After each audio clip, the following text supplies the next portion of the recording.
Can the New Orleans Saints get their season back on track in New England this weekend? And just how ugly will this game be if they don't? This is the Saints Insider Podcast for Friday, October the 6th. I'm Zach Ewing with Rod Walker and Jeff Duncan. We appreciate you being here. Luke Johnson is absent today, so at some point, Dunk, you may spread out and use that whole seat there, man. Yeah, get a little prone like I do at home. It's empty, but a little bit different setup today, but we do have Luke's prediction. He's going to be at the game on Sunday all as well, but we're doing today's show without him. I'd like to remind you that Saints Insider is sponsored by Bank Plus. Their banking decisions are actually made here in New Orleans by local bankers who know the community and take the time to know you. From small business to big business, from home loans to bank anywhere technology, Bank Plus is here for New Orleans.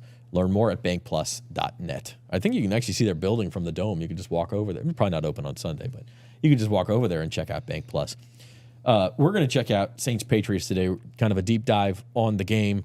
And you know, we've talked about it on Wednesday. We've talked about it all week, guys. There aren't must-win games in Week 5. There just aren't in the NFL. We said must-win like 4 times for the Saints last year, and they kept having a new pulse. But, man, this team could use a victory in the worst kind of way, Rod. Yeah, I don't think it's a must-win, but I think how they play this game is very important. If Saints go out and lose 31-28, I think people will be okay with that. But if they come out and lay an egg like they did this past Sunday and score, less than 14 points, I think people are going to be very upset. We were, as football fans do, we were like diving into old games that we remember right before we recorded, and we were talking about Auburn 3, Mississippi State 2 in 2008, and kind of joked, like, it's not out of the realm of possibility that, I'm not predicting a 3-2 game, but like it just feels like the way both of these teams are going right now that you can't rule it out. Well, yeah, that means it'll be a 40-38 shootout, right? Because we'll be wrong. But look, I agree with Rod, and I think, but what you mean by people, it's not just fans. I think if the Saints do not play well, there's going to be a crisis of confidence in the building, and what I mean by that is players and some coaches, I think, are going to start questioning the direction and where this team's headed, because of the recurring issues that they've had, especially on the offensive side of the ball. So I do think it's vital that they play well and that they have the focus and attention to detail that was clearly lacking last week. And you've got to have it. Say what you will about Bill Belichick, team this year. They're not a vintage Patriots team, but nevertheless, they're going to be well coached and they're going to have attention to detail. There's no question. And the Saints can't afford to go in there and have penalties and assignment errors like they've had the last few weeks. The game is at noon on Sunday. It's on CBS, Foxborough, Massachusetts.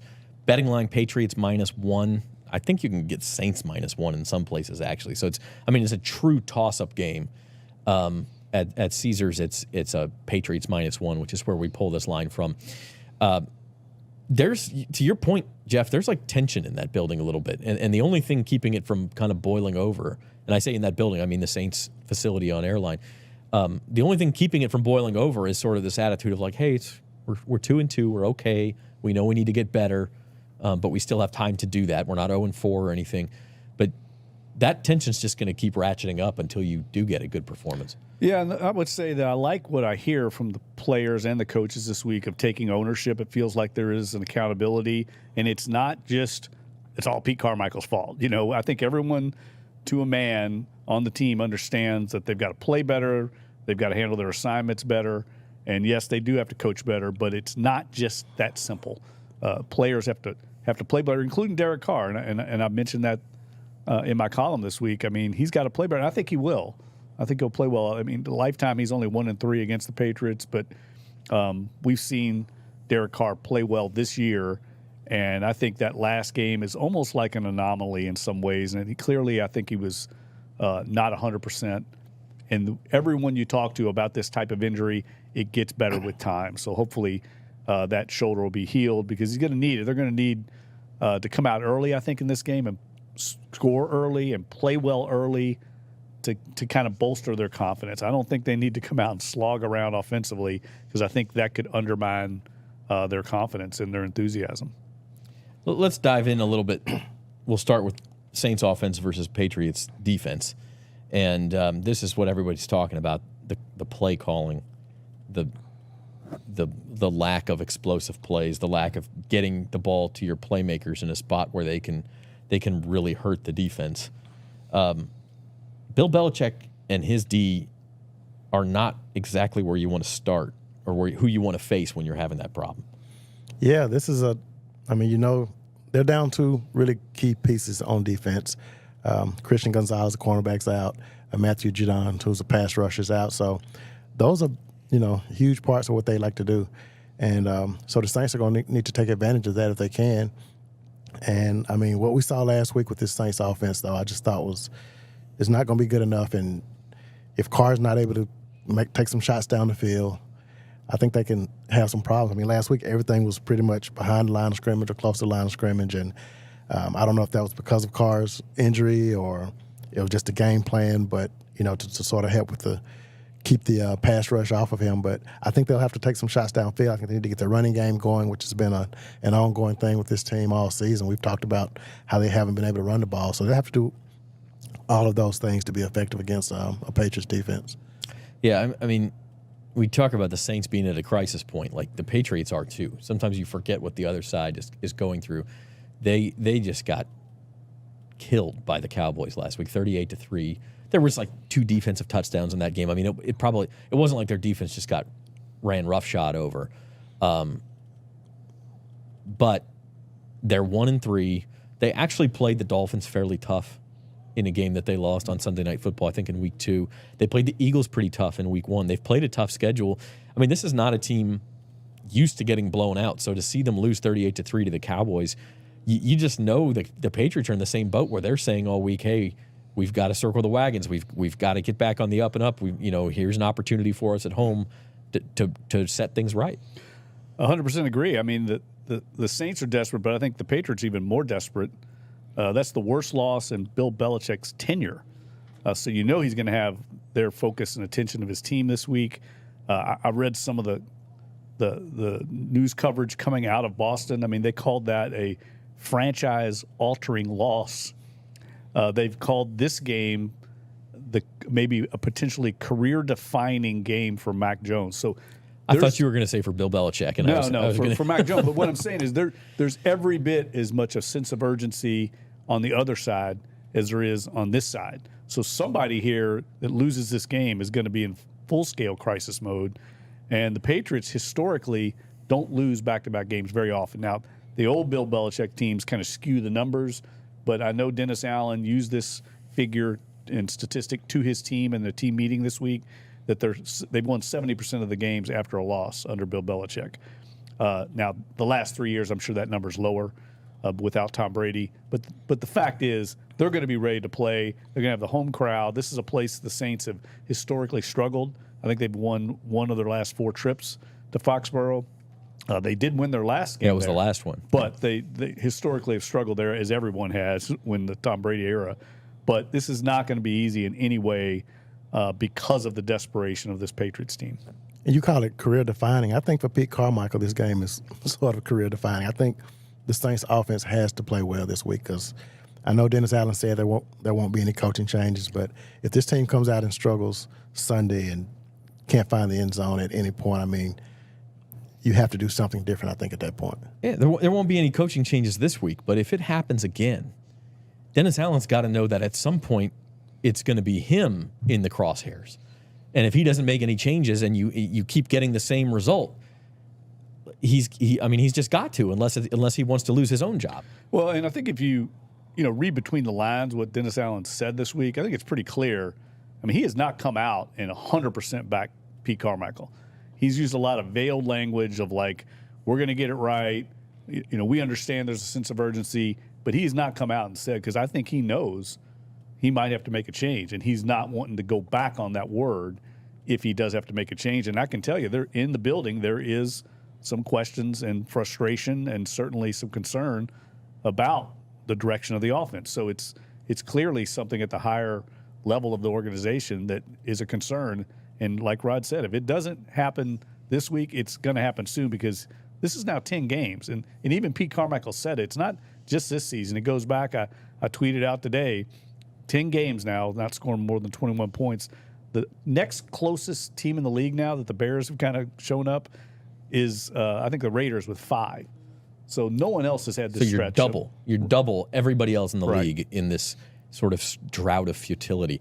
Okay, so Matthew Judon's out, Christian Gonzalez is out, like you mentioned, Rod. Where can the Saints attack this team? Patriots brought in J.C. Jackson, who was really struggling with the Chargers. He was like a healthy inactive a couple of weeks ago. But he did have success in New England when he was there previously, probably why Bill Belichick brought him back. But do you go straight after that guy? I mean, do you see where the new guy is lined up and try to target him downfield? Because I think one thing we'll see from Pete Carmichael, he is going to be more aggressive almost because he knows he has to be. He has no other choice. Yeah, this is a team that didn't even throw the ball to Chris Olave, but once last week he didn't get, He was targeted. Yeah. I mean, he just didn't get a lot of catches.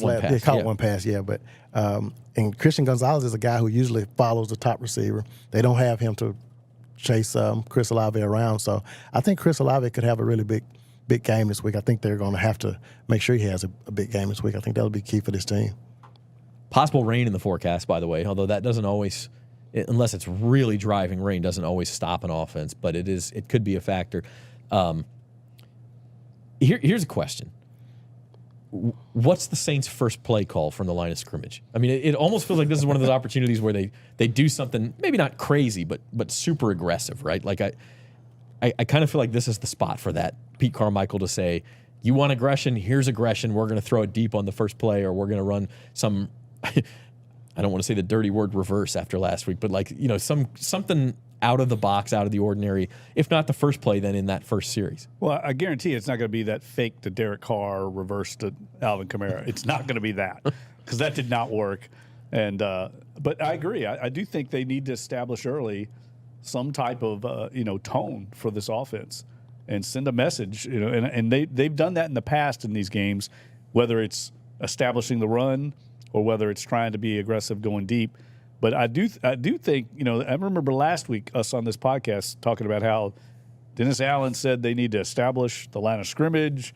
This is going to be a physical game, and they came out and didn't do any of that in that game. So you can talk all week, but at some point you got to execute, and that's really the big concern for me is seeing the it's not just the play calling.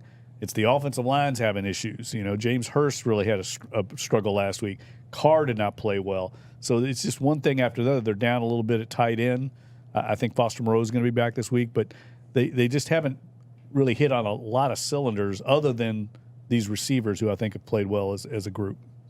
I do think the first touch is going to be Alvin Kamara. I'm not sure how he's going to get the ball, but that's a good bet. Wheel route. Let's do it. Love that. But that actually, the wheel routes brings up my next point, which is the Saints, I believe, are dead last in the NFL in play action. I think they're second to last in using a man in motion. They haven't been doing that stuff. And Pete Carmichael, before the season, we saw in the one drive the first team offense played in the preseason. They used a bunch of that stuff. Where did it go? Yeah, and it's funny you say that because I've been doing a lot of research on that. And the league is going to more motion, mainly because more coaches are being hired out of the Kyle Shanahan tree, and that's a big part of his offensive philosophy. If you notice Mike McDaniel, they were off the charts and using motion. Next week's Houston does it a lot too. But the Saints have never really been big into motion. Now they do personnel groupings, that's their thing, but also a lot of quarterbacks don't necessarily like that. And it could be that Derek Carr wants the static offense because it gives them a quick read on the defense. It allows them to get to the line, see what they're in. I know Breeze was like that a lot. So some quarterbacks, that's what they prefer. It's a question for Derek Carr, I think, to see because we haven't asked that yet. So in fairness, and I would say motion's not the panacea for everything, the solution, because I think the Cowboys are way down near the bottom too, and they're one of the best offenses in the league. So it doesn't necessarily equate to more motion or everybody be doing it. So there's got to be intent behind it. But I do think they could do a little more of it and certainly mix things up a little bit, make it easier for the quarterback. Which is what Pete Carmichael said on yesterday. He was asked about the lack of using motion, and he said that, that's something they can do more of, and, we'll have to see if that actually pans out on Sunday. Yeah, I mean, your point's well taken, Dunk, but the old saying, if it ain't broke, don't fix it. Well, this is broken, so something needs to change. They need to do something different. So that's the story of the Saints. I mean, but let's flip it and say when the Patriots have the ball, it's going to be a lot of the same issues. We talked about Mac Jones has been terrible, calling for Bailey Zappi, who was released in the preseason after training camp and then signed back to the Patriots practice squad because nobody else wanted him. And that's the guy the fan bases want to play instead of Mac Jones. That's how bad it's gotten. Yeah, it's pretty. They're averaging 13 points a game, which is, we think it's bad here in New Orleans. It's even worse up there. I think for them, Ezekiel Elliott's a guy who he's had like the second most carries on the team, but he's actually averaging 4 yards a carry, over 4 yards a carry. And I think that's what New England will try to do. I think they'll try to establish that run first and, get in some good positions, try to get ahead of the chains a little bit. And if they can do that, it keeps some of that pressure off of Mac Jones, and he may not make some of those bad decisions that he's made over the past couple of weeks. And it's interesting because the Saints defense, one thing that they've done, even as they've struggled the last 5 quarters, they have gotten in good position to get off the field. They've had 3rds and 7s and third and 8s and things like that, and just not made the big play in that moment.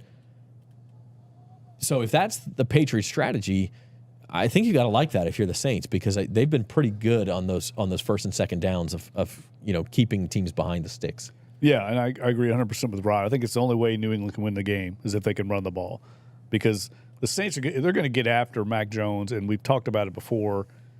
He's not a mobile quarterback at all. I mean, he can move a little bit, but these are the kind of guys the Saints defense usually eats up. These kind of guys that are pocket quarterbacks that they can get after with just a 4-man rush. What's hurt them the last couple of weeks is Jordan Love, his mobility, and also Baker Mayfield with some of those Houdini escapes on converting those long third downs. I mean, I think I saw that last touchdown they scored. I think I saw it was like 8 seconds he had to throw that ball out in the right flat to Tompkins for a touchdown. I mean, that's unheard of. So, the Saints, I think if they shut the running game down, like Rod said, and they can get after Mac Jones, I don't see how they can consistently move it because they don't have the weapons to move the ball down the field consistently against the Saints defense. And the Saints got to play better, and I think they will. Marshawn Lattimore is not going to play that poorly again.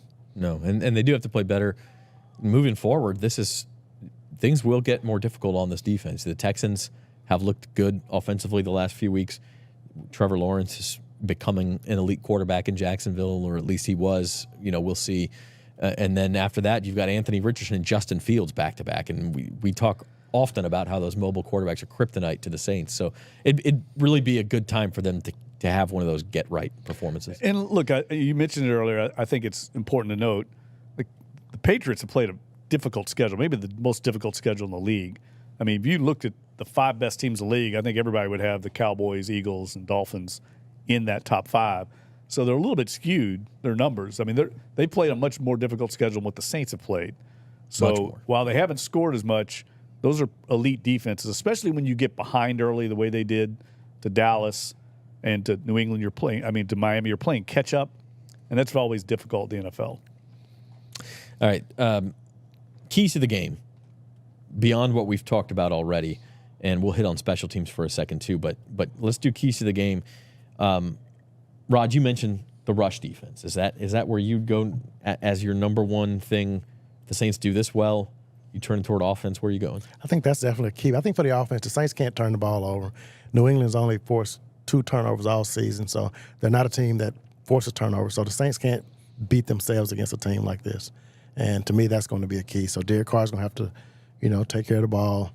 They can't give the ball to Adam Prentice and let him fumble with your back up. And I know I brought that up the other day too, but they got to take care of the ball because you can't give this team opportunities and let them stay in the game. To that end, it is. We second guessed that, and we first guessed it. I think all watching. If Adam Prentice is getting some of that's bad luck too. The Bears last night in the Thursday night game, their top 2 running backs were both hurt, and they had to have was it Kendall Blassing game? Their fullback became their primary running back because he was the only guy healthy, and he wasn't incredible or anything, but he certainly held on to the ball. And you think, even these guys who are the 52nd guy on your roster or 48th guy on your roster, let's say, because you have some inactives, they've got to execute.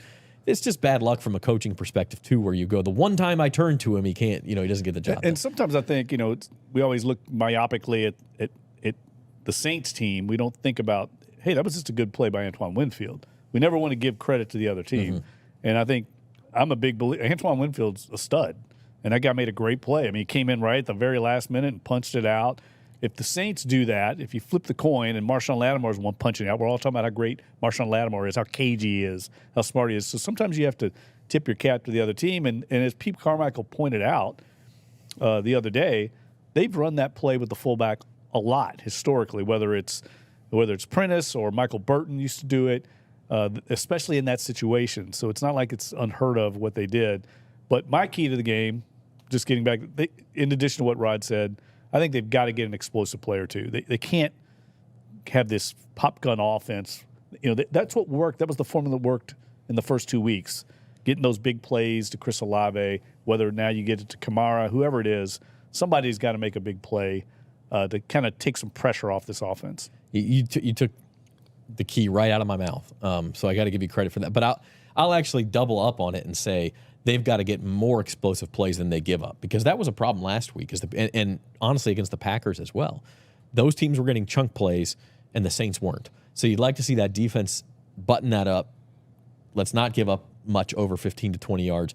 And on the offensive side of the ball, obviously get a few of your own. And because that can be a real difference in a game between two offenses that are super struggling, is the turnovers and the chunk plays. And it sounds obvious, but in what's probably going to be a low-scoring game without that many opportunities, it just becomes that much more magnified. And be ready for craziness on special teams. I mean, Belichick is a former special teams guy.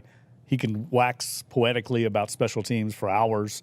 I mean, he's going to have something up his sleeve. No one's really tested yet the Saints' young battery of punter, kicker, with coming after them. And it wouldn't surprise me if they tried to come after him or throw something at the Saints on special teams to help their offense out as well, because let's face it, they're struggling just as much. It's a great segue into special teams. So let's talk about that.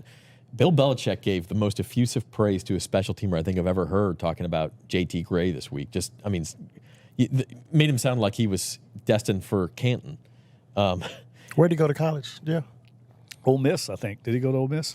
JT Gray? Oh, man. You can always count open. I'm at the separate. You always count an open locker room at least once a week. Rod's going to be over at JT Gray's locker ringing the cowbell, talking about Mississippi State. Yeah, ringing the cow. No, but I mean, Belichick knows what the Saints do on special teams, and like Jeff said, he's the specialist at this. Again, in a low-scoring game that could be 13-10 in the fourth quarter, a special teams play could absolutely win this game. Yeah, it's you look back to the game when Rashid Shaheed returned the punt. I mean, that was a big play in that game. So that's what New England does, and the Saints are going to have to really be tuned in on that side of, whenever special teams makes plays, because, I mean, you saw the play when New England blocked the punt against Miami a couple of weeks. I mean, that was something that Belichick had really watched, and he found that little thing that you can take advantage of, and they ended up blocking a field goal. So, that's going to be really important in this game for sure. Yeah, that was actually an incredible play, thinking back on it. I'd forgotten about that already. But the field goal block, and especially if it does rain a little bit, and again, it's like 50%. I mean, we don't know if it's going to happen or not, but those sorts of things, a muffed punt, a muffed kick, a snap that slips through somebody's hands or something, can't have that if you're the Saints. Yeah, look, I think everyone agrees, by all accounts, especially with the injuries to Gonzalez and Judon, that the Saints are the more talented team here. I don't think there's anybody would argue with that.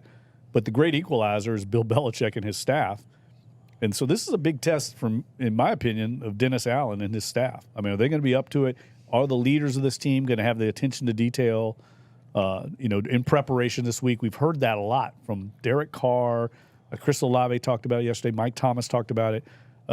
This team can't be sloppy in this game, and they can't lose focus in this game, because there's going to be some kind of trick up Bill Belichick's sleeve. He knows his team needs help, and that's what good coaches do.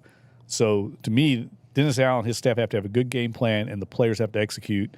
And I think the Saints can win this game. I know we're going to have picks in a second, but they should win this game on talent. But games aren't always decided that way, as we've seen already this season. You look at the last 2 weeks, I think we would have said the Saints are better on paper than Green Bay and Tampa Bay. And yep, here we are sitting here talking about a 2-2 team. Yeah, so. yeah. And you don't win every game that you win on that you should win on paper in the NFL, but you'd like to win most of them. To your point, we call this a tipping point season. right? This feels like maybe the first inflection point of that season, if you will. I mean, Dennis Allen, like you said, you couldn't on paper have a bigger coaching mismatch. You've got a guy in Dennis Allen, and he hasn't had the best talent, and he hasn't had every opportunity, but the fact remains he has never had a winning team in the NFL against Bill Belichick, who may be the greatest coach of all time. So this is a chance not only for Dennis Allen to prove himself, but also kind of his back is squarely against the wall moment, and can he be that, not to use the cliche, but that wounded animal and kind of fight out of that and show that he does belong as a head coach in this league. I think this is a week where he gets a chance to show that. And again, I don't think this is a must-win for the Saints. I mean, there's plenty of time for this team to get it going, but I do think if the offense struggles, I just think this team is, it's definitely heading in the wrong direction. If the offense struggles, you're going to have to, see some changes here. And a test, I think, also of the leadership in the locker room as well.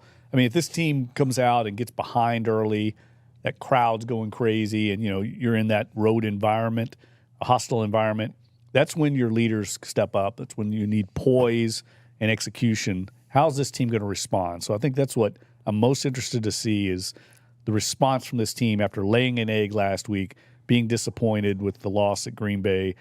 This is an early inflection point, like you said, and they have to play well. They can't go out there and lay another egg, or else I think not only is the streets of New Orleans going to be overrun with apoplectic fans, but inside that building there's going to be a crisis of confidence. You've had some players this week. I know Michael Thomas spoke to the team after that loss to Tampa Bay. So I think some of the offensive guys especially are, starting to step up and, saying, hey, this isn't acceptable. Don't get used to this. Those are some of the things that Mike said to the team. So you have to see if that, spills over into the game and if you actually see some results from these meetings.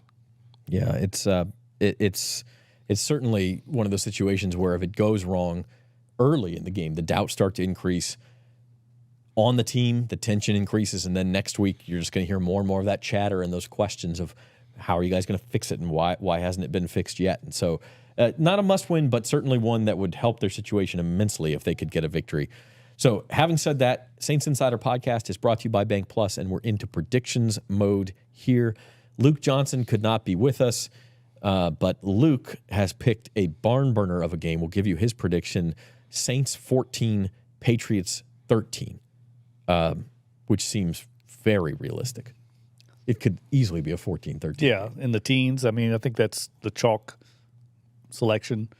But who knows? This could be a little more high-scoring game because it could be a bunch of defensive and special team scores. Only thing I have about 14-13 is that means the Saints get in the end zone twice and don't have to settle for any field goals, which would be different. Last in the league in red zone offense right now. All right, I'm going to be the bad guy here. I'm going to make my pick. I'm taking the Patriots, similar score, 16-13. And to me, it's just like I have a Missouri background, so you got to show me. If you're Dennis Allen, you got to show me that this you can fix this. If you're Pete Carmichael, you got to show me that you can be a little more inventive and creative. And frankly, if you're the Patriots, you got to show me that Bill Belichick doesn't know how to come up with a tough win when the going gets tough. So I think Bill Belichick comes up with something to flip the game. I think the Patriots maybe get a late turnover or something like that, home crowd. And it's just hard for me to pick the Saints right now. So I'm going New England 16, New Orleans 13. How about you, Rod? The Saints are 2-2. I'm 1-3 on these predictions. So you may want to just cut this entire segment out because I've been wrong every week except the Carolina game, I guess. But I went back and forth on this game. I thought, after you left the Superdome last week, I don't think there was anything to make you say, oh, I'm gonna pick the Saints again. I'm gonna pick the Saints next week. And then you saw how bad New England played against Dallas, and you say, oh, okay, maybe the Saints will figure it out. And I think us being around the Saints every day, we sort of think, okay, this team is too talented. We see the guys in the locker room, so we think they're going to turn it around. And so, I picked the Saints to win 20-16. Just thinking they'll do just enough to get it done. I think this defense can maybe carry them. So Alvin Kamara to get the first touch on offense and a 20-16 final. Those are Rod's calls. It is a tough game to pick. Look, this is the betting line is a pick 'em or it's 1 point in either direction. It is about as even as you could possibly get, and it's an important game. So we'll see what happens. But Jeff, where are you going? Well, this was one of the hardest games to pick we've had in recent years. It's a pick 'em basically. I picked the Saints just like Rod. I was dead set to pick against them on Monday. But being out there, maybe we're drinking the Kool-Aid again, eating the cheese. But I like what I'm hearing from the leaders of this team. I do. And I think this is a big game. We talked about the tipping point for Pete Carmichael. I think it's a big game for Derek Carr. I mean, Derek Carr's got to play well. Because I think a lot of this confidence is directed at Derek Carr. No one's going to come out and say it. I mean, they're all teammates. But he's got to play better. And so I think this is a big game for him to instill confidence in some of these leaders on the offense. And I think he will. I think he'll respond. Yeah, and one thing we haven't mentioned yet that we should, the final injury report as we're recording this is not out yet, but we do think that the Saints will get Paulson Adebo back on defense. We think that they will get Cesar Ruiz back on the offensive line. And then Derek Carr, although he's been limited in practice, all indications are, like you said, Dunk, like this injury gets much better with time. And if he, like, I don't care what he says, I don't care what other people said, that shoulder had to be a factor either physically or mentally last week. And so with maybe lessening that effect a little bit, maybe loosens the reins on the offense, and that's certainly a point in the Saints' favor. Yeah, so I think I went 23-21. I went over. A little unconventional One of wisdom these there. days they're going to hit an over. Yeah, somebody. I mean, look, they've got to end this streak just so we can have quit tweeting about it and quit writing about it. That they're 10 games. I mean, just the law of averages says at some point they're going to get a defensive touchdown to put them over the top. But when they get to the red zone, there's going to be some thoughts coming in. I guarantee you that all these guys' mind, we've got to get in. And if they struggle early, this thing could have a domino effect. So I think it's important for them offensively early on to play well. And if it's raining, we'll see how it goes because that could force them to lean on their running game, which has not been nearly effective this season. One thing the Saints haven't done, we talk about red zone troubles. I don't think they've scored from outside the red zone yet, have they? And they only have 4 touchdowns. They only have 4. We can count They've had some big plays, but you could also use forget the red zone. Let's go score a 50-yard touchdown. Let's go after J.C. Jackson and go deep early in the game and try to forget the red zone. Let's just hit the end zone right away. Yeah, like I'd like to see them throw like some kind of double reverse pass with, Taysom Hill, get crazy and try and break the ice and get some confidence going. So maybe Pete Carmichael's got it in him. I mean, we saw him try to do some stuff last week. It just was poorly executed by the offense. All right, crisis of confidence on Airline Drive, going to a tough place to play, facing the New England Patriots and Bill Belichick. It's an inflection point for the New Orleans Saints. We will be there every step of the way. Coverage live from Foxborough this weekend, including the Saints Insider postgame show live within 30 minutes after the game. I'll be on the field there, and Luke and Jeff will both join me live from the locker room, and we'll dissect this thing. So join us then. We thank you all for being here. We're brought to you by Bank Plus. This is the Saints Insider Podcast. For Rod Walker and Jeff Duncan, I'm Zach Ewing. We'll see you next time.